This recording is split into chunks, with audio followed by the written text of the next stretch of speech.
Terus sesuai janji saya untuk menghormati UII, saya tadi sudah matur sama Pak On juga sama Direktorat. UII adalah kampus yang didirikan oleh para ulama, para profesor, sehingga sudah seharusnya setiap makalah ilmiah itu ada referensinya, ada marojeknya. Dan yang dipakai di seluruh dunia, di semuanya, untuk ulumul Quran itu yang paling pokok pakai kitab Al-Itqan. Al-Itqan fi ulumil Quran, karangannya Imam Suyuti. Sebelum saya terangkan teks persisnya, itu ada sekian problem dalam memahami Quran, terutama kalau lewat terjemah. Problem itu bisa gawat betul, bukan gawat-gawatan tapi gawat betul. Misalnya ada ayat begini dan terjemahnya pasti begini. Fa'ainama tuwallu fasamma wajhullah. Kamu menghadap mana saja, di arah manapun, di sana ada ridhonya Allah. Itu kalau hanya pakai terjemah, tentu menjadikan kita sholat bisa menghadap ke timur, ke barat, ke utara, dan ke apa? Selatan. Saya cerita sedikit tentang asbabun nuzul. Memang tema sekarang tentang asbabun nuzul. Dulu Rasulullah SAW ketika di Mekah itu sholat menghadap Ka'bah. Tapi setelah pindah di Madinah, di mana Madinah itu ada komunitas Yahudi dan Nasrani, Rasulullah itu menghadap ke Baitul Maqdis, kira-kira 16 bulan. 16 sampai 17 bulan. Semua riwayat itu kisarannya hanya 16 sampai berapa? 17 bulan. Sehingga orang Yahudi itu bilang begini, Muhammad ini baiklah, meskipun dia membawa agama baru, tapi kiblatnya masih ikut kita, masih baik kan. Setelah 16 bulan, Nabi diperintahkan Allah untuk menghadap ke Ka'bah. Awal liwajaka syatral masjidil haram. Maka orang Yahudi itu berontak. Berontaknya adalah kiblat mereka ditinggalkan. Cara berpikir orang Yahudi itu kiblat mereka ditinggal. Sehingga mereka bilang mawallahum an qiblatihim allati kanu 'alaiha. Apa yang menjadikan umat Islam berpaling dari kiblat Baitul Maqdis. Kemudian mereka provokatif betul. Ini perlu diperjelas. Provokatif. Bilang begini. Inna Muhammadan tahayyara fi din. Muhammad ini bingung dalam beragama. Sehingga habis ngomong A, ngomong B. Habis kiblat Ka'bah, kiblat Baitul Maqdis. Sehingga dalam banyak tarikh disebutkan peristiwa kiblat itu terbanyak melahirkan orang murtad, orang yang keluar dari Islam. Gara-gara provokasi orang Yahudi, Muhammad tahayyara fi din. Muhammad itu bingung dalam menentukan pilihan apa? Beragama. Kemudian walhasil singkat cerita akhirnya Nabi itu madhep Ka'bah. Apa yang terjadi mukjizat itu adalah bahwa agama ini agama yang mewakili semua agama sebelumnya yang masih orisinil.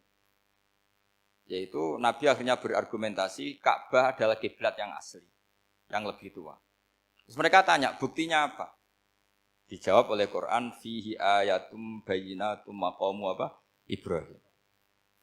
Ka'bah bukti tertua adalah di situ ada makam Ibrahim. Makam itu jejak kaki. Ya kalau bahasa Indonesia makam itu kuburan. Kalau dalam bahasa Arab makom itu jejak apa? Jejak kaki. Sehingga diketahui oleh sejarah dibuktikan di situ ada jejak kaki siapa? Nabi Ibrahim. Sementara nisbatnya Baitul Maqdis itu adalah kepada Nabi Musa dan Nabi Harun. Yang ini adalah turunan dari Nabi siapa? Ibrahim. Hikmahnya apa? Begini, sebagai bukti bahwa Baitul Maqdis pernah menjadi poros Islam atau poros Tauhid, maka Nabi Muhammad pernah disuruh menghadap ke Baitul Maqdis. Buat inget-ingetan kalau ini pernah menjadi poros apa? Tauhid. Tapi tetap tua-tuaan masih tua apa? Ka'bah. Nah, kenapa tua Ka'bah tadi? Karena Ibrahim adalah Abul Anbiya, bapak dari para. Dan di situ ada jejak kakinya. Fihi ayatum bayyinatum maqam. Bukti itu belum cukup.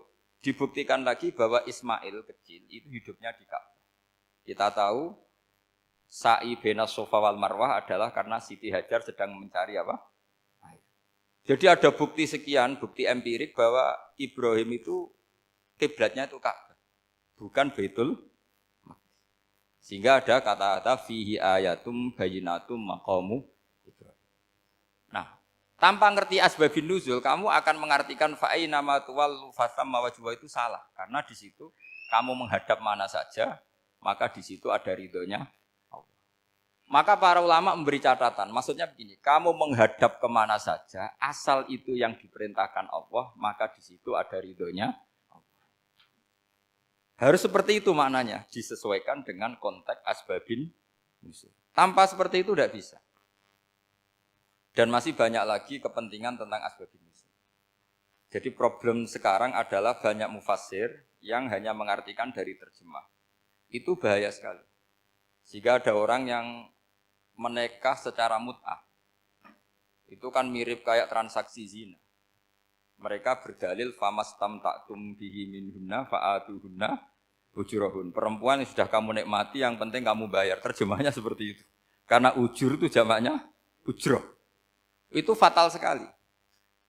Padahal ayat itu begini, settingannya begini, setting siakul kalamnya atau asbabun nuzulnya begini. Ini sekaligus, memang saya sengaja ngaji dengan tema yang berat. Bentuk penghormatan pada yang ngaji. Kalau temanya ringan kan kayak TPG. Jadi ini supaya gue keren-kerenan, ini ada doktor Pak Oni pernah dekan Fakultas Hukum. Jadi kalau saya nanti salah tinggal ditangkap saja, gampang kan? Tapi nangkap saya berurusan dengan Tuhan. Jadi kalau orang dekat Allah itu yang tanggung jawab itu Allah. Jadi dia bisa menang di kepolisian tapi kalah di hukum Tuhan. Jadi kalau berhadapan-hadapan dengan saya. Begini asbabun nuzulnya begini. Wal muhsanatu minan nisa yang awal juz 5 itu ya kita santai aja. Yang awal juz 5 itu sebetulnya maktuf diatafkan pada ayat hurrimat alaikum ummahatukum wa banatukum wa akhwatukum wa ammatukum wa kholatukum wa banatul akhi wa banatul ukhti. Jadi perempuan yang haram dinikah itu ada 7. Yang faktor nasab yaitu siapa? Ibu, putri, saudara putri, bulik dari bapak, amah itu bulik dari bapak, kholah itu bulik dari ibu, keponakan dari saudara lelaki, keponakan dari saudara perempuan. Ini disebut haram karena nasab gen. Kalau orang Jawa bilang hanya 4 karena ngitungnya bulik baik dari bapak maupun ibu. Kalau orang Jawa bilang kan bulik terus keponakan dihitung 1. Padahal ada keponakan dari saudara lelaki, ada keponakan dari saudara apa? Perempuan, wabanatul akhi, wabanatul ukhti. Terus kedua, haram karena rodok. Kita tahu dalam hukum Islam, rodok adalah sama dengan nasab. Jadi ibu yang pernah menyusui kamu berarti jadi ibu kamu. Dan saudara sepenyusuan berarti menjadi saudara kamu. Ini disebut wa ummahatukumul lati arda'nakum wa akhwatukum minar rodok. Terus ketiga, haram karena musoharoh, karena besanan. Jadi pagi ini misalnya saya nikah dengan Sri, bilang qabil tu nikaha wa taswijaha bil marhum madkur. Setelah nikah dengan Sri ini otomatis ibunya dia menjadi mertua. Otomatis haram saya apa? Nikah. Ini namanya haram karena musoharoh. Atau kamu punya anak Zaid. Zaid pagi ini akad dengan Sri. Berarti Sri adalah menantu Anda. Otomatis haram bagi Anda. Itu namanya haram karena musoharoh, karena bisanan. Itu yang disebut waroba apa haram-haram itu kan saat terus itu wa ummahatu nisaikum. Apa ibu dari istri-istri kamu. Memang ini agak jelimet, tapi memang syaratnya mufassir harus biasa jelimet. Jangan hanya nyari partai ayat-ayat untuk kepentingan partai. Wah itu ngeri. Kacau Quran dipakai kampanye. Terus itu berarti sudah 3 kan? Haram karena nasab, haram karena rodok, haram karena musoharoh. Terus yang keempat ini, haram yang bukan karena sebab pada seorang perempuan, tapi karena istri orang. Ini disebut wal muhsanatu minan nisa. Haram menikahi perempuan yang masih milik orang lain. Nah, orang lain yang menikahi ini, istilahnya Allah adalah lelaki yang menikahi perempuan ini adalah lelaki sing muhsinina ghairu musafihin, secara nikah yang sah. Nah, nikah yang sah itu begini dalam hukum fikih Islam. Saya nikah dengan Sri, kalau hanya akad, itu saya wajib bayar mahar hanya separuh. Jadi kalau saya janji bayar 1 miliar, berarti wajib bayar berapa? 500 juta. Kalau janjinya 100 juta, hanya bayar 50 juta. Itu yang wajib bil akdi. Nanti wajib sepenuhnya nunggu bil jima. Kalau sudah hubungan intim, baru wajib 100%. Jadi kalau ada di Jawa, nikah dengan seperangkat alat sholat, itu yang atasannya tok, Itu wajib karena akad. Nanti bawaannya nunggu setelah hubungan apa? Intim. Lah ini hukum Quran bukan hukum saya. Makanya kan wa in talaqtumuhunna min qabli an tamassuhunna saat terus fanis suma faradtum. Hanya wajib bayar setengah. Nah, perempuan yang sudah diajak hubungan intim itu kata Allah fa'atuhunna ujurahun, maka wajib kamu bayar penuh. Jadi ayat itu tentang perempuan yang sudah dinikah, kita harus bayar berapa? Harus bayar penuh. Ini penting saya utarakan. Nah, problem kita sebagai orang Indonesia, ini juga problem Pak On, problem semua kiai. Mahar di Indonesia itu nggak bisa dibahas di Quran. Karena keterlaluan, kecilnya itu keterlaluan. Saya ini kan kiai, sering ngakatkan tuh sampai bosen, seperangkat alat sholat. Itu ngawur sekali, ini mbak-mbak harus nggak mau gitu. Saya provokasi minimal itu ya berapa? 100 juta berapa? Pantasnya berapa? Pantasnya berapa? 10 gram itu berapa nilainya? Kan 1 gram 500 ribu, baru 5. Ya sudah mendingan itu, 10 gram. Quran itu bayangannya gini, sambil latihan, yang hafal-hafal biar latihan. Jangan dapat beasiswa karena hafal tapi nggak jelas juntrungannya. Quran tuh bayangannya gini, ini nggak mungkin Quran ini bisa dibaca di Jawa. Wa in aradtum istibdala zawji makana zawji wa ataitum ihdahunna qintaran fala ta'khudhu minhu syai'a. Jika kamu nikah sama seorang perempuan, kemudian kamu cerai, maka mahar yang sudah kamu berikan jangan ambil lagi. Karena mahar di Arab itu mahal, 100 juta, kadang mobil Alphard, kadang GMC. Sehingga setelah menceraikan tuh kebayang menarik. Kok enak, dulu saya memberikan itu kan dapat servisnya, sekarang sudah saya cerai, saya tarik. Kalau mahar di Indonesia kan seperangkat alat sholat. Jadi gak kebayang ada kalimat fala ta'khudhu minhu syai'a, jangan ambil lagi. Kebayang ngambil aja enggak? Apalagi kalau nikahnya sudah 2 tahun kan sudah lusuh, sudah. Tapi kalau di Arab itu kebayang karena mahal. Makanya orang Arab suka nikah orang Indonesia karena murah. Jadi bahasa kintoron itu harta yang enggak ternilai. Wa ataitum ihdahunna kintoron. Yang enggak ternilai, mahal betul. Itu pernah saya hitung, ada yang mahar itu 400 juta, ya sekira segitu. Nah, makanya setelah dicerai Allah memperingatkan setelah kamu kasihkan ya jangan minta lagi. Kenapa kepikiran minta? Karena jumlahnya besar. Kalau di Indonesia kepikiran enggak minta. Enggak kepikiran, saking kecilnya. Seperangkat alat sholat kadang 1 juta. 1 juta itu setelah hubungan intim, sebelumnya yang wajib hanya 500. Itu kan enggak kebayang. Makanya susah ngartikan Quran di Indonesia, kadang susah karena kadang terlalu. Itu pernah Sayyidina Umar radhiyallahu anhu pernah bilang begini. Wahai para perempuan, mahar itu jangan mahal-mahal. Kasihan para lelaki. Itu ada perempuan alimah ya, orangnya alim betul. Meskipun enggak pernah sekolah di UI, tapi alim itu. Itu usul langsung gini, ya Amirul Mukminin, laisa dzalika laka ya Amirul Mukminin. Waqad qala ta'ala wa ataitum ihdahunna qintaran. Kamu hanya seorang Amirul Mukminin, tidak berhak bikin aturan pembatasan mahar. Allah saja tidak batasi, kenapa kamu batasi? Sehingga dulu yang namanya nikahnya Sulaiman Agung atau Jamaluddin siapa Ratu Agung itu, kalau hadiah ya sampai tas mahal itu. Ini kan dari bahasa Arab mumtaz mahal. Mumtaz itu istimewa, mahal itu dia punya istri yang sangat dicintai, dikasih hadiah mumtaz mahal. Terus ilat Jawa jadi apa? Tas mahal. Itu sama Mujid Ulil Albab kalah. Itu kalau cerai kan kepikiran minta lagi. Dikasihkan yang baru. Tapi kalau di Indonesia tidak mungkin karena apa tadi? Seperangkat alat sholat. Begitu nyari yang murah lagi. Yang bagus kitanya, bungkusnya yang bagus. Nah, maka nggak mungkin kita maknani Quran tanpa mengenal yang bernama asbabin. Karena makna ayat itu bisa kacau kalau kita tidak tahu asbabin. Yaitu kayak tadi makna fa'ina ma tuwallu fasamma wajhu. Itu maknanya kan kamu menghadap mana saja, boleh saja di sana ada ridhonya Allah. Berarti kan bisa ke timur, ke selatan, ke utara, ke barat. Itu bahaya betul. Sehingga kata ulama harus mengkaji asbabin supaya porsi ayat ini sampai semana jauhnya itu kita tahu. Tanpa tahu itu tidak bisa. Begitu juga menyangkut kiblat. Sekarang saya tanya, kemarin kan ramai dulu di Kemenak, kiblat semuanya diukur dengan GPS, terus beberapa masjid dikomentari salah karena diukur pakai apa? GPS. Kalau dalam bahasa falak disebut yauma rasdil kiblat. Memang bisa diilmoni.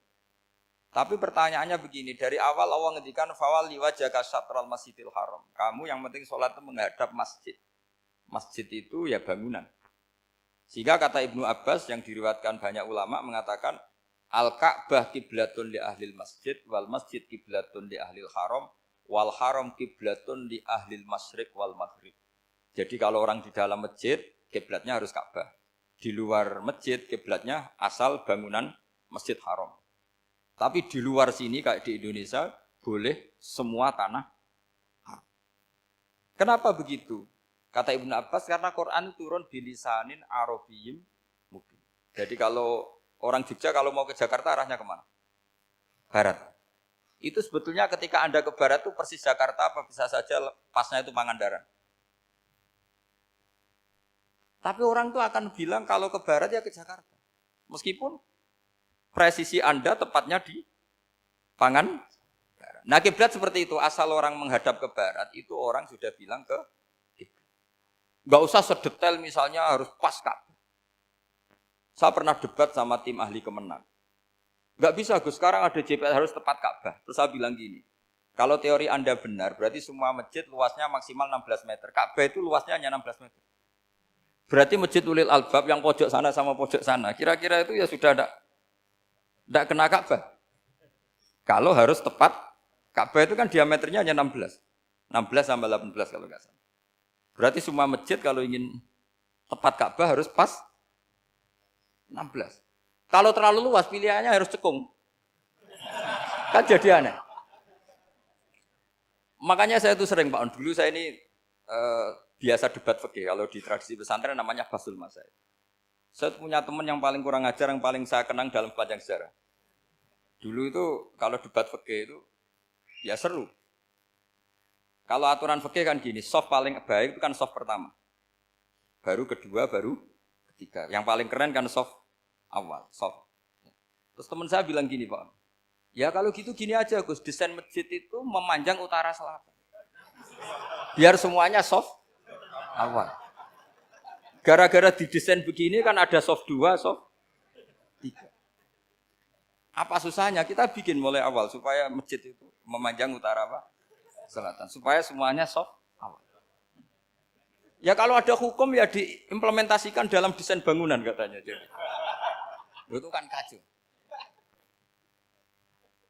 Terus akhirnya saya jawab, lalu setelah begitu yang paling afdol siapa? Yang dekat imam.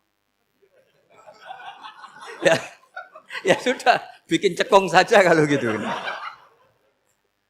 Artinya gini ya, beragama itu yang sehat. Jadi beragama itu berdasar riwayat. Berdasar riwayat, pernah ada ulama yang ngitung. Madinah menghadap Ka'bah itu ya tidak pas. Pernah dihitung pakai GPS. Kiblat Madinah ke Ka'bah itu ya tidak pas. Tidak seperti yang pernah dianjurkan Kemenak. Karena apa? Agama ini ngikuti bilisanin arabiyyin mungkin. Seperti jenengan gini. Semua ini istilahnya apa? Menghadap Gus Bah. Padahal ada yang agak sana, agak sana. Semuanya ngaji sama siapa Gus Bah? Ya sudah. Istilahnya bertatap muka. Memangnya kita benturan. Ini bahasa. Jadi seperti ini semua namanya apa? Berhadap. Padahal ada yang agak samping, agak samping. Ka'bah juga gitu. Sebenarnya tidak se-ekstrim yang dibayangkan orang-orang. Cuma kalau bisa tepat, ya kita harus tepat. Tapi tetap saja tidak perlu 16 apa? Meter. Nah, fa'aina ma tuwallu fathamma wajhullah itu artinya menghadap. Menghadap itu menghadap arah. Makanya Allah tidak dawuh fawal liwajhaka nahwal Ka'bah tapi fawal liwajhaka syatrul Masjidil Haram. Jadi ini penting saya utarakan supaya kita familiar dengan istilah-istilah Quran. Istilah Quran itu gampang sebenarnya. Kalau kita kaji itu gampang. Problem kita tidak pernah mengkaji. Jadi semuanya asing. Kalau kita mengkaji itu gampang sekali. Saya punya sekian cerita betapa pentingnya mengkaji Quran. Harun ar-Rasyid itu dinasti Bani Abbasiyah. Itu pinter sekali. Ada seorang ustadz yang agak ekstrim. Itu datang ke Harun ar-Rasyid. Ya Amirul Mukminin, inni nasihun laka famusaddidun alaika.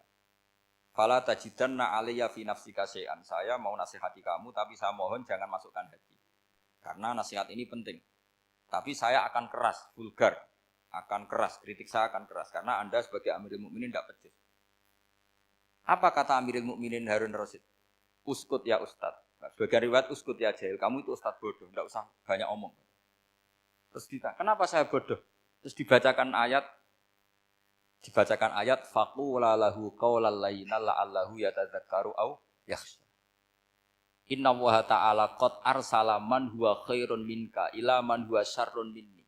Wa ma'a dzalika qala ta'ala faqula lahu qaulal layyina. Allah pernah menugaskan seorang yang lebih baik ketimbang kamu, yaitu Musa dan Harun. Musa dan Harun adalah seorang nabi. Kepada orang yang lebih buruk ketimbang saya, yaitu Fir'aun. Itu saja etikanya faqula lahu qaulal layyina. Kamu kalau ngomong yang halus, yang baik, yang berperadaban, kok kamu sama saya mau kasar? Akhirnya ustadznya ternyata pinter kamu, yes pinter aku. Jadi semudah itu. Allah itu menugaskan orang yang lebih baik ketimbang kamu, yaitu Nabi Musa. Kepada orang yang lebih buruk ketimbang saya, yaitu Fir'aun. Itu saja ada etikanya. Kok kamu sama saya mau tambah etika? Mau main kasar hanya karena kamu merasa nasihat Anda benar?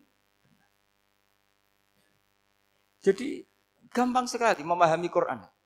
Tapi lagi-lagi memang bagi ahlinya. Tapi ini saya bantu supaya sampean jadi ahli apa? Quran. Meskipun ngajinya sebulan sekali. Sudah sebulan sekali tidak punya kitabnya. Sudah. Jadi ulama dulu kalau belajar Quran itu gampang sekali. Saya berkali-kali cerita. Yang kitab saya baca di rektorat itu namanya Syajaratul Ma'arif.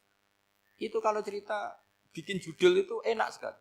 Babuna fil ibad bikullil bilad. Bab seseorang di mana saja hidupnya harus bermanfaat. Terus dalilnya itu hanya mengutip makalahnya Nabi Isa wa ja'alani mubarakan ainama kuntu. Ciri utama seorang nabi apa? Saya di mana-mana adanya berkahi orang lain. Jadi berkah bagi orang lain. Maksudnya tidak jadi problem bagi orang lain. Artinya kamu hidup entah di Jogja seperti Pak Ono orang Jember, saya orang Rembang. Hidup di Jogja manfaat, di Jember ya manfaat, di mana-mana manfaat. Saya pernah di Korea seminggu ya manfaat. Saudara kita TKI yang di Korea ya manfaat, di sana bikin masjid, bikin apa. Karena ngendikane Allah menceritakan Nabi Isa siapa? Wa ja'alani mubarakan ainama kuntu. Saya adalah orang yang di mana-mana berkah. Artinya manusia eksistensinya harus seperti itu, hidup di mana saja berkah. Gampang sekali memahami. Pernah Imam Syafi'i ditanya, kalau kamu enggak kehilangan air atau enggak ada air di satu daerah, cari-cari dulu. Sampai enggak ketemu. Setelah enggak ketemu air, baru kamu boleh tayamum. Imam Syafi'i ditanya, apa dalilnya harus mencari dulu? Kalau enggak ada air ya langsung tayamum saja, kenapa harus nyari-nyari dulu? Jawabnya Imam Syafi'i itu gampang sekali. Qala ta'ala falam tajidu ma'an. Kemudian kamu tidak menemukan air. Di mana-mana tidak menemukan setelah mencari. Kalau belum mencari namanya tidak tahu. Kan ayatnya kan falam tajidu ma'an. Kemudian kamu tidak menemukan air. Tidak menemukan tuh nyari dulu apa langsung ambil sikap? Nyari dulu, baru kesimpulannya tidak ketemu. Kalau belum pernah nyari namanya tidak tahu. Segampang itu ulama dulu memahami Quran karena konstruksinya utuh. Yaitu mereka tahu betul bahwa Quran itu bilisanin Arabiyim. Ketika Futuhat Syam dulu itu dikuasai tentara Romawi. Era Sayyidina Umar Futuhat. Yerusalem dikuasai tentara Islam. Itu awal Sayyidina siapa? Umar radhiyallahu anhu. Ketika Futuhat mau ada pesta besar-besaran. Tapi Umar menolak. Ketika menolak, kenapa Anda menolak? Beliau hanya membaca ayat innallaha ta'ala ayyara qauman faqala adhabtum thayyibatikum fi hayatikumud dunya. Allah itu mengkritik satu komunitas kaum yang zaman di dunia menghabiskan semua kenikmatan. Maka kita tidak perlu syukuran besar-besaran. Jangan-jangan jatah kita di akhirat kita habiskan di dunia. Itu adhabtum thayyibatikum fi hayatikumud. Semudah itu. Semudah itu ulama. Rasulullah pernah dahar, pernah makan. Makan karena 3 hari enggak makan, cara di Indonesia enggak makan nasi, enggak makan daging, sudah lama sekali. 3 hari Nabi itu hanya makan kurma dan air putih. Pernah Nabi enggak makan roti sampai 3 hari. Kalau Indonesia mungkin enggak makan nasi.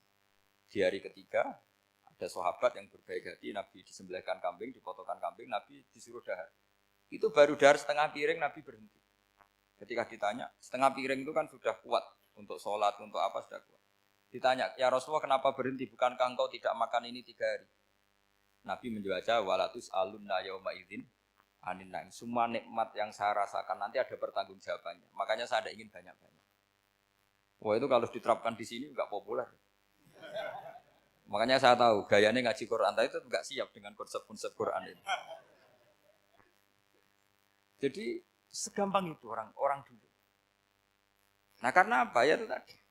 Mereka tahu asbabun nuzul. Quran itu diturunkan dalam konteks apa, lafadz ini arahnya kayak apa, mutlak muqayyadnya kayak apa, muhkam mutasabihnya kayak apa, nasah mansuhnya kayak apa. Nah sedikit saya cerita ini mungkin contoh terakhir supaya agak lama-lama nanti bingung kalau lama. Yang bingung ya saya, bingung cara memahamkan. Jadi kalau guru itu kan bingung cara memahamkan, kalau murid bingung cara memahami. Gak tahu tingkat kebingungannya sama. Kalau guru itu bingung cara memahamkan. Kalau murid bingung cara. Jadi ini pertemuan dua kelompok bingung.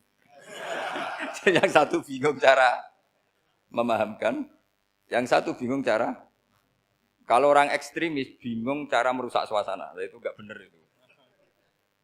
Ada loh. Rasulullah itu nabi. Itu paling pusing yang ngadepi orang-orang yang ekstrim. Karena apa? Cara berpikir itu lompatannya itu enggak tertib. Jadi Nabi itu cara berpikir itu kecerdasan nubuah. Sementara orang ekstrim cara berpikir itu kecerdasan nafsu. Bukan kecerdasan manusia. Kalau manusia masih baik nafsu. Misalnya begini, kalau dalam tradisi nubuah itu. Saya dengan Pak Anu berteman lama, mulai tahun 2000 berapa. Itu kalau Pak Anu bertamu ke saya, harusnya tidak usah tak kasih makan. Karena sudah dekat. Tapi kalau kenalan baru itu dikasih makan, disangoni. Jadi Nabi itu perilakunya agak unik. Akhirnya ada orang yang cara berpikir itu dangkal. Ya Rasulullah ini tidak fair. Yang iman lama tidak diservis, yang iman baru diservis. Cara berpikir Nabi begini. Orang Ansor itu kan sering memberi Nabi. Perjuangannya Nabi ditopang orang apa? Ansor. Donatur lah, kira-kira orang Ansor itu donatur. Donatur itu keren. Karena donatur itu artinya al-yadul ulya khairum minal yadis. Sehingga ketika Nabi sudah menguasai negara, menguasai Mekah Madinah, sudah futuhat, itu orang Ansor tetap enggak diservis. Yang diservis Nabi itu orang-orang baru masuk Islam, disebut wal mu'allafati qulubuhum atau Islam mu'allaf. Ada 1-2 orang yang protes, tentu yang enggak pinter. Tukang protes pasti tidak pinter. Wong iskal-iskalnya sendiri, otaknya enggak sampai-sampainya sendiri, orang lain disuruh jawab. Makanya di sini tidak ada tanya jawab, nanti iskal-iskal kamu sendiri, bingung-bingung kamu sendiri, saya disuruh jawab. Berarti Gus Pak nggak mau ditanya, ya memang nggak mau karena tadi jawab sendiri aja, nanti pinter sendiri, kapan-kapan pinter sendiri. Akhirnya tanya begini, cara tanya gini, ya Rasulullah, ini nggak fair. Orang sudah Islam lama setelah negara terbuka milik Anda, setelah kita menang, setelah kita menguasai negara, tidak kamu servis. Sementara yang baru Islam kamu. Nabi itu bertanya senyum-senyum, rileks saja. Lama-lama tambah ekstrim pertanyaannya. Kata Umar, ya Rasulullah saya beri izin untuk membunuh orang ini. Umar itu pikirannya karena mangkel lo Nabi. Nabi jangan. Kalau kamu bunuh nanti apa kata orang banyak? Inna Muhammad dan yaqtulu ashabah. Dikira Muhammad membunuh sahabatnya sendiri. Nabi masih mendengar.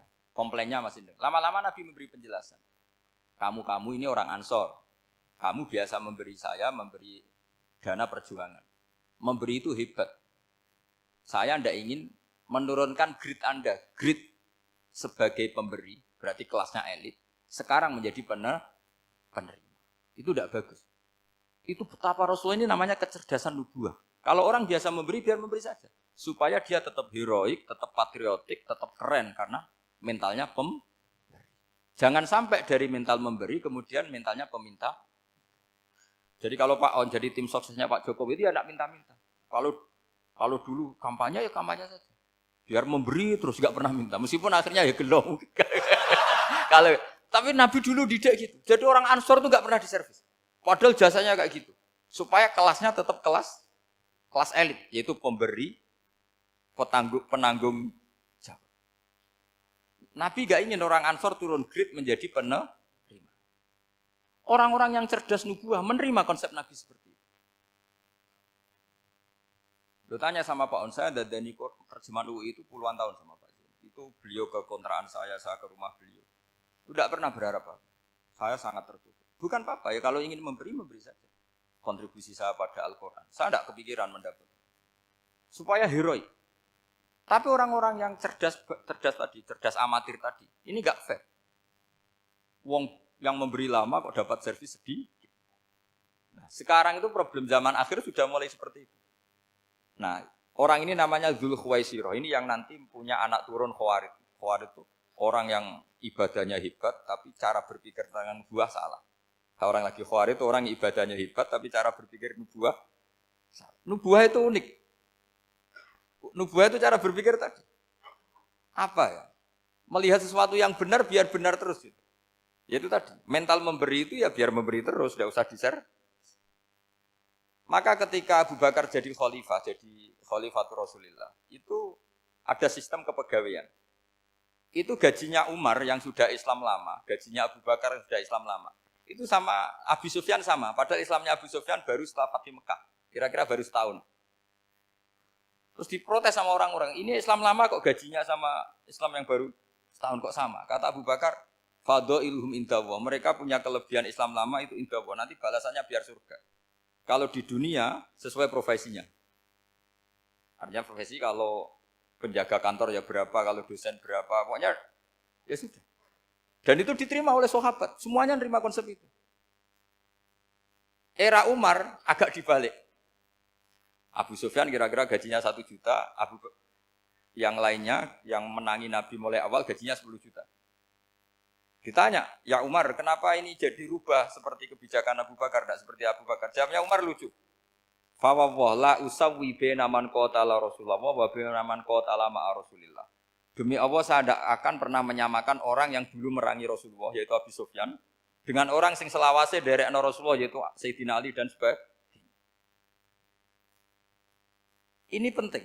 Artinya ketika gajinya orang saya seperti Ali radhiyallahu anhu itu tinggi itu bukan karena lamanya Islam, tapi karena lamanya iman. Jadi mulai dulu ijtihad itu ada dan dulu dia biasa saja. Karena tadi ada kecerdasan nubuah. Saya ulang lagi, ada kecerdasan apa? Sekarang itu kecerdasan tomak atau kecerdasan nafsu. Itu kalau sampai ngaji kitab tasawuf, itu bab bakhil itu tidak ada. Menurut kitab tasawuf, medit itu tidak ada, kikir itu tidak ada. Yang ada itu tomak. Tomak itu berharap dikasih orang lain. Sampean pernah enggak bilang kalau artis-artis di Jakarta kikir? Enggak pernah kan? Karena kamu enggak pernah ingin diberi. Tapi kalau kamu punya pacar karena kenal enggak pernah ditraktir, oh pacar saya kikir. Karena kamu ingin diberi. Pernah enggak kamu hukumi orang lain kikir yang enggak kenal? Padahal enggak pernah memberi kamu. Apa Kak? Karena kamu enggak pernah ini. Coba sekarang kamu saya tanya, ini latihan cerdas. Definisi kikir itu apa tuh Pak? Enggak pernah memberi kamu kan? Artis-artis Jakarta, tokoh-tokoh nasional pernah enggak memberi kamu?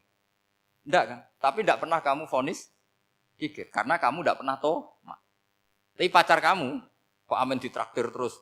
Atau istri kamu, atau mertua kamu, kok enggak ngasih warisan, kamu bilang kikir enggak? Sebabnya kikir betul apa karena kamu tomak, berharap? Tomak. Maka di kitab tasawuf itu enggak ada bab kikir, yang ada bab tomak.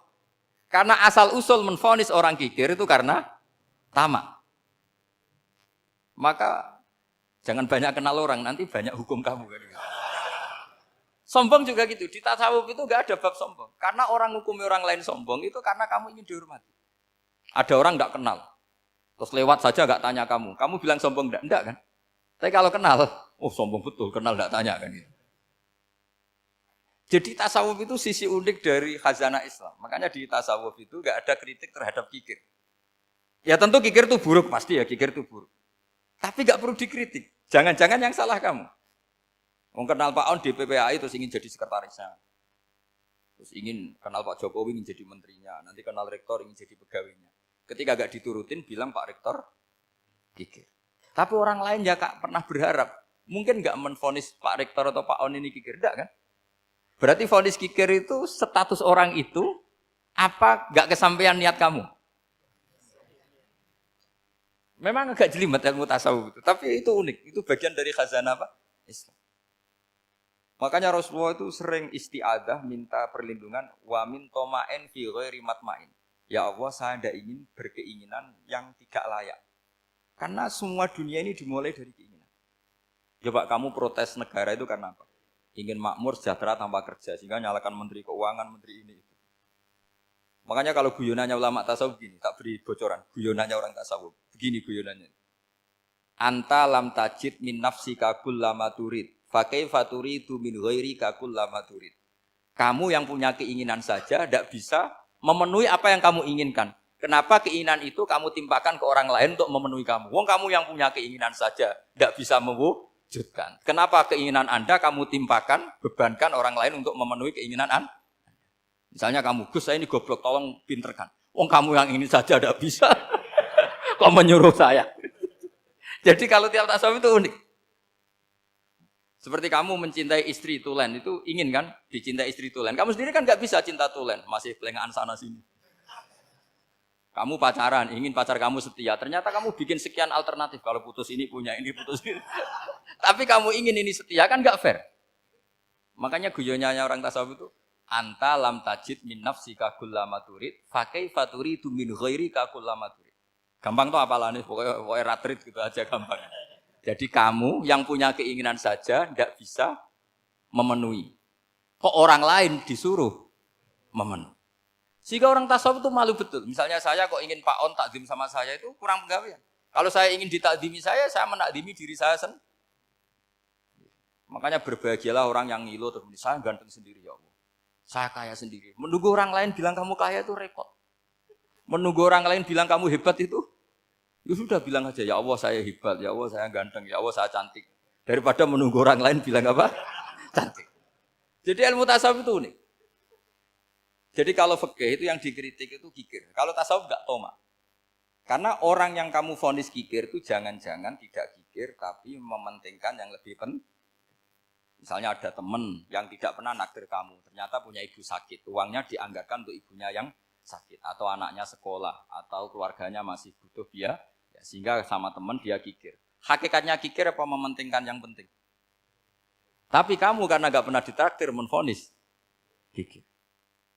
Nah, ini pelajaran, jadi makanya yang dianteni ilmu tasawuf itu tamak tadi kalau dalam bahasa Indonesia, bukan kikir. Karena vonis kikir itu akan disematkan orang yang tidak kesampaian hajatnya. Pokoknya bapak saya itu, keluarga kiai itu ajarannya itu. Yang penting jangan berharap dari orang lain. Ini Pak On saksinya, saya dulu benahin terjemah itu nggak pernah ingin diperlakukan seperti ini. Ya ngaji aja. Karena pikirannya keluarga kiai itu sederhana. Kalau ngamal ya ngamal saja. Ngamal itu heroik. Makanya buyut-buyut kita semua ini kan pahlawan semua. Membela negara Indonesia jadi merdeka. Ya nggak pernah kebayang jadi presiden, menteri.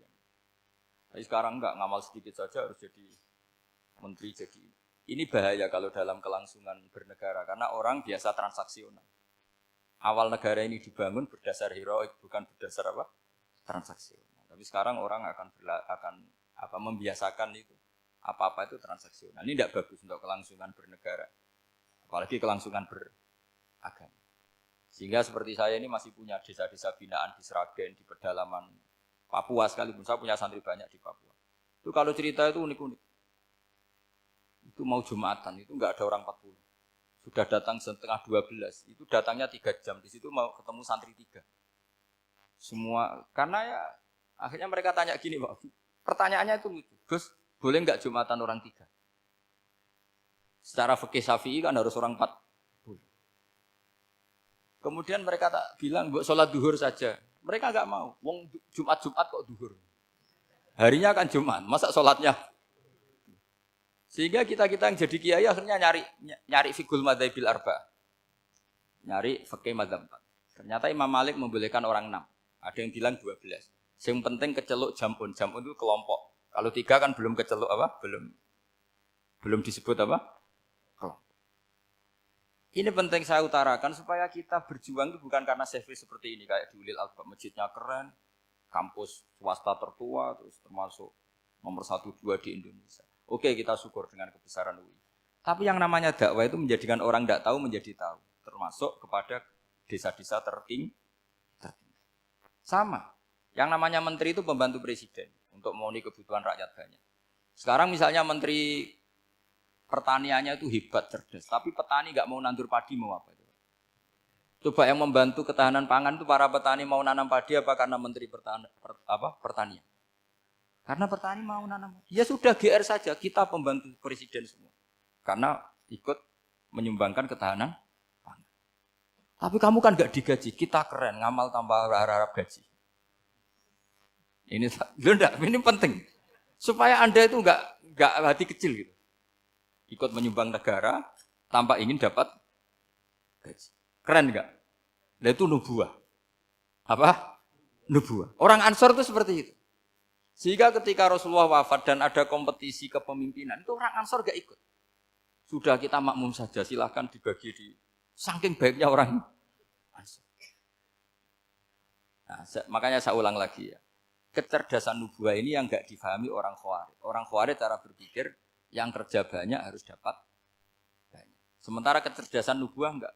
Yang biasa memberi terus memberi saja biar derajatnya tetap al-yadul ulya.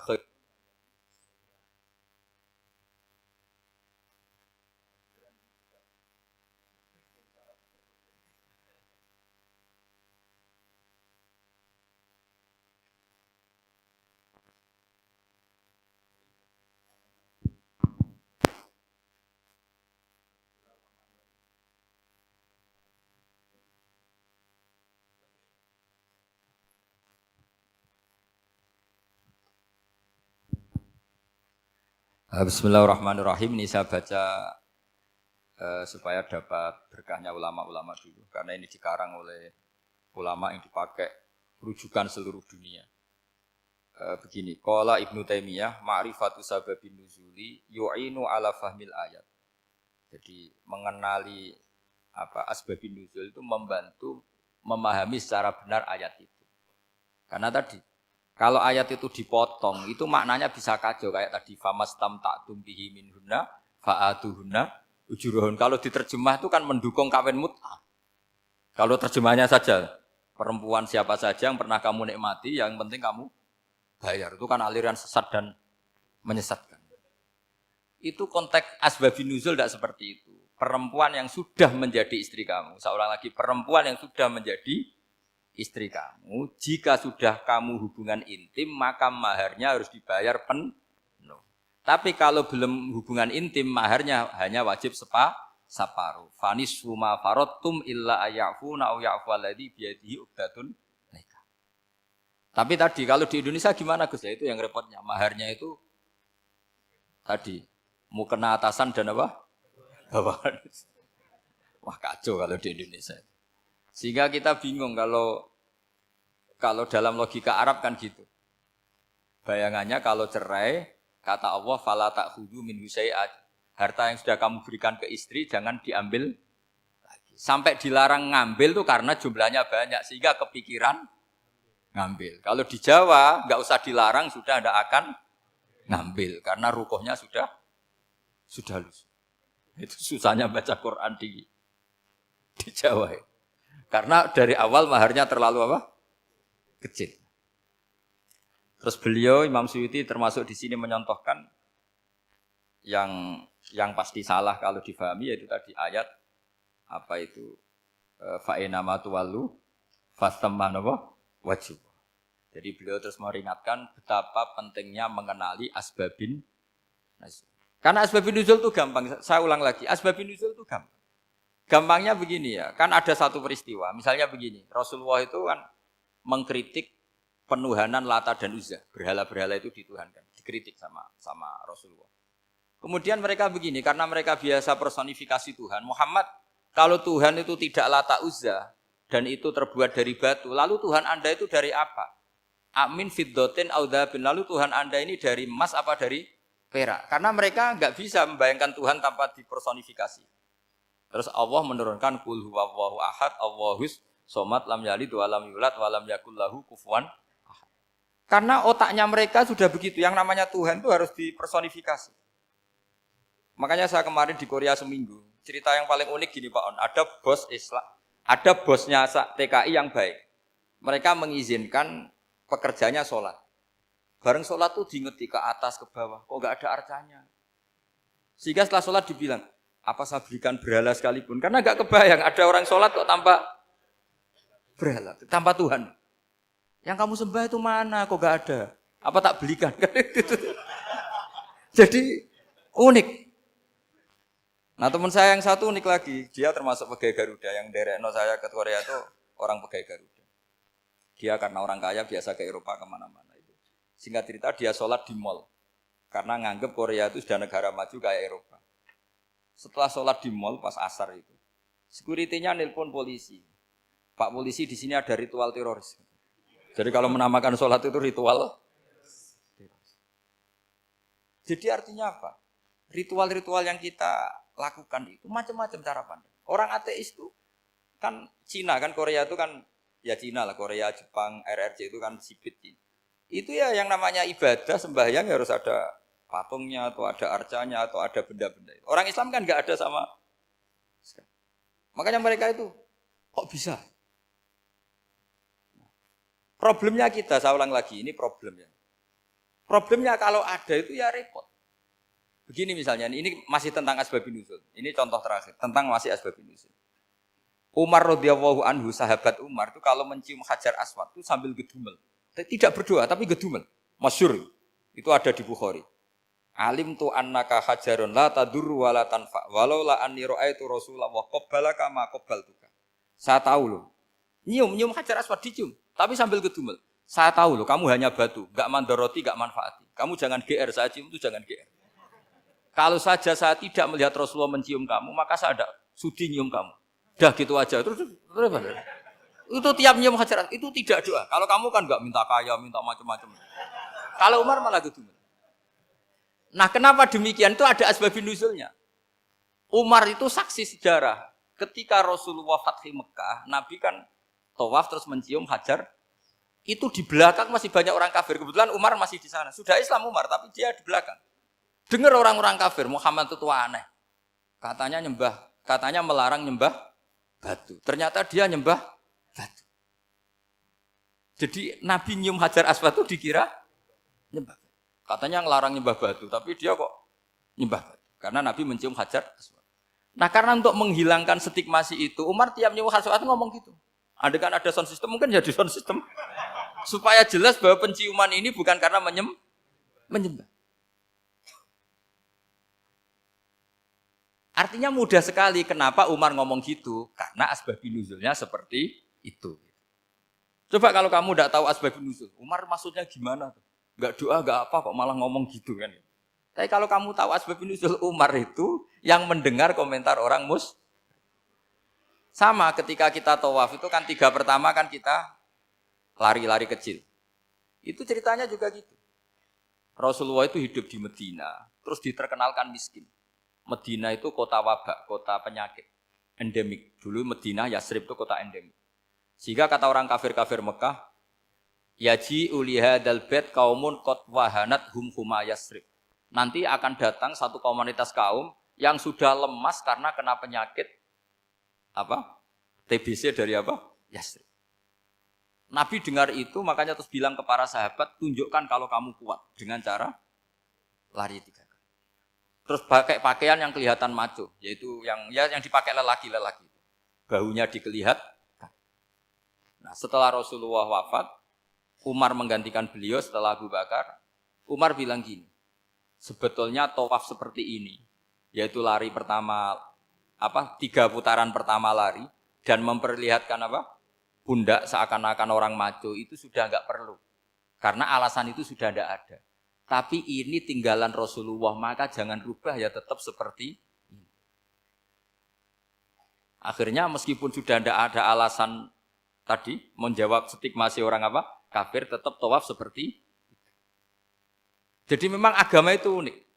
Kadang kita harus tahu alasannya, tapi alasan itu kalau menjadi mahatul hukmi, pijakan hukum sah. Misalnya kamu terus bilang gini, ya berarti tawaf sekarang bebas, gak perlu seperti itu. Kan alasan itu sudah tidak ada. Nah di sini pentingnya riwayat. Riwayat itu begini, logikanya sudah enggak ada, tapi kaifiah itu, cara itu masih kita terus. Dan itu memang, saya ulang lagi, harus tahu asbabun nuzul. Saya beri contoh ya misalnya, wa idza darabtum fil ardi falaysa 'alaikum junahun an taqsuru minas shalah. Terus ayat di mana? In khiftum ayyaftinakumul ladzina kafaru. Jika kamu pergi dalam keadaan takut ditangkap orang kafir atau takut diculik orang kafir, maka kamu boleh mengqasar sholat. Itu jelas ada ayat in khiftum ayyaftinakumul ladzina kafaru. Jika kamu takut diculik orang kafir.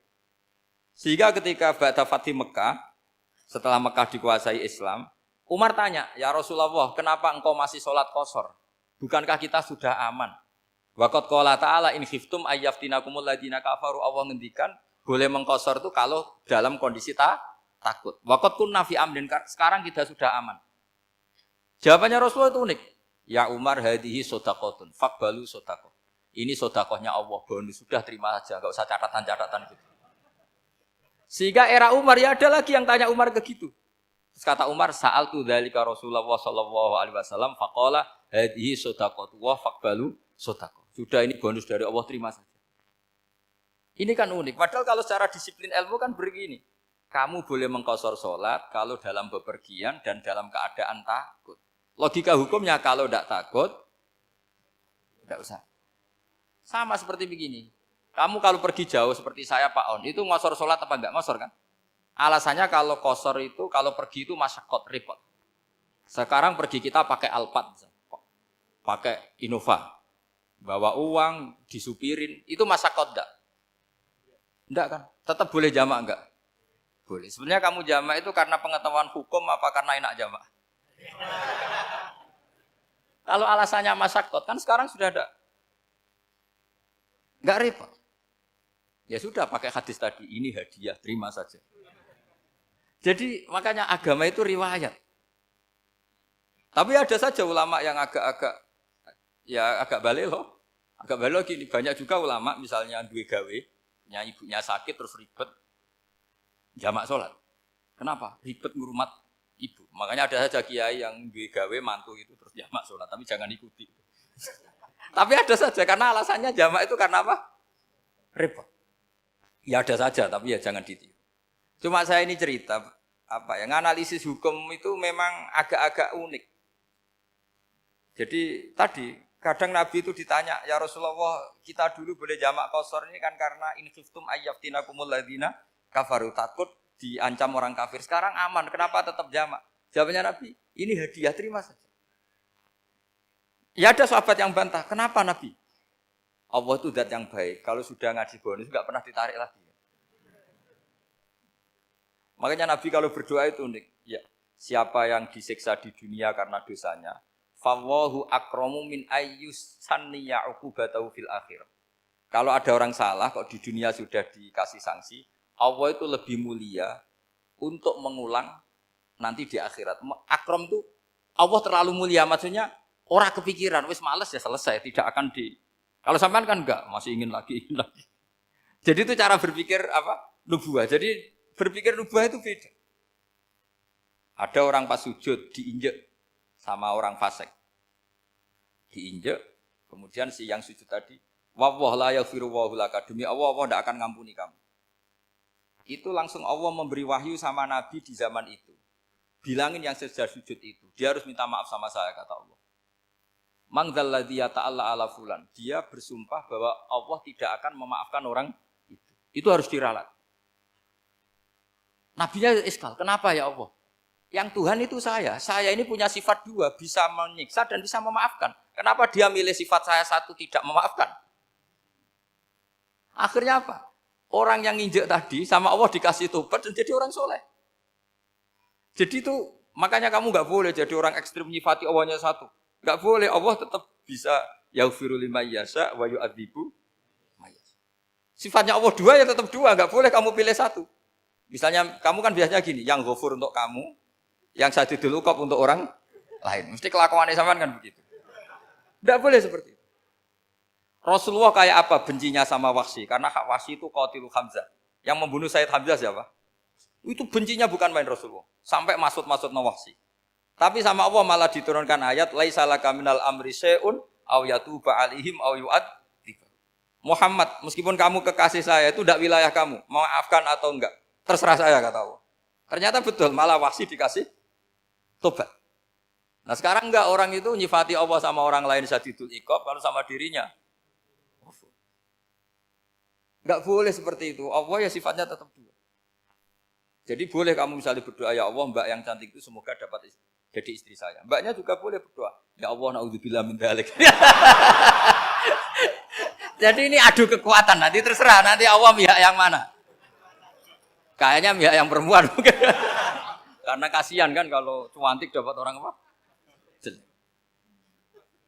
Saya tuh andaikan boleh fatwa fikih, yang saya haramkan tuh orang jelek dapat orang jelek. Karena kasihan anak-anaknya, tahu-tahu jelek banget. Jadi itu kan kasihan itu. Jadi dalam Islam itu seperti itu. Jadi apapun benci kita sama musuh kita, Allah bisa saja memperlakukan musuh kita secara baik. Karena Allah itu yaghfir. Tetap kita harus sifati Allah yaghfiru liman yasha wa yu'adzibu. Jangan karena kita benci seseorang seakan-akan Allah sama dia pasti yu'adzib. Pasti menyik. Itu yang dicontohkan Allah kepada Rasulnya, itu beliau tidak cocok sama Wahsy, malah Wahsy dikasih petunjuk. Makanya terus ada ayat apa? Laisa laka minal amri syai'un aw yatuba alaihim aw yu'adzibahum. Muhammad, tidak wilayah kamu, saya menentukan mengadab atau mengampuni.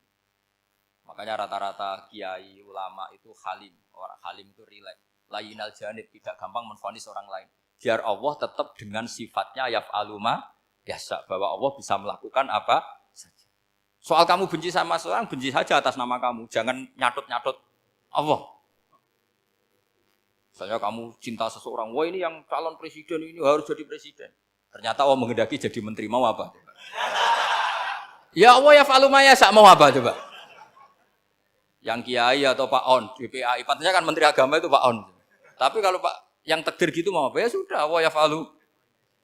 Santai aja. Itu rileksnya ahlul ilmi, ya sudah santai saja. Ini negaranya Allah, ini kerajaan Allah, ini buminya Allah, ya Allah biarin ya fa'alu. Mas, jadi Tuhan Allah kamu yang repot. Kira-kira jadi Tuhan itu Allah kamu yang repot. Ya Allah biar tetap ya fa'alu. Mayasa Allah boleh yaghfir liman yasha wa ya'tibu mayasa. Saya kira demikian. Assalamualaikum warahmatullahi wabarakatuh.